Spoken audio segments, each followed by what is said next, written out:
त्याची ट्रॅक वरती ओंकार पाटील सज्ज झालेत प्रमोद साठी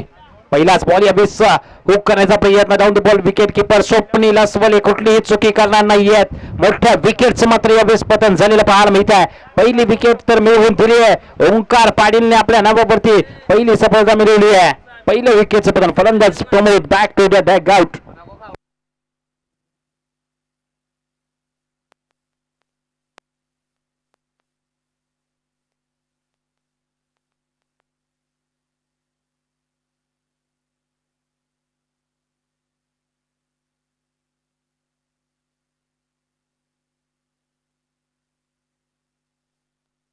धावांचा बचाव करायचा गोलंदाजी देखील अशाच पद्धतीची करावी लागेल परंतु अक्षय पाले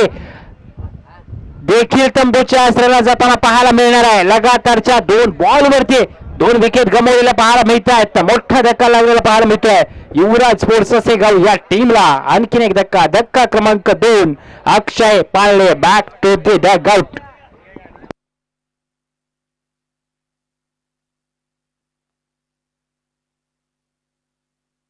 यावेळेस देखील तिसऱ्या विकेटचं पत्र होईल का हो हॅट्रिक आली आहे या स्पर्धेतील पहिली महिला हॅट्रिक मिळवण्याचा बहुमान जातोय ओंकार पाटीलच्या नावावरती लगातारची तिसरी विकेट आली आहे आणि हॅट्रिक देखील संपादन केलेली पाहायला मिळते पहिल्या बॉलवरती आपण जर पाहिलं तर प्रमोद बाद झाले तदनंतर अक्षय पाळले तदनंतर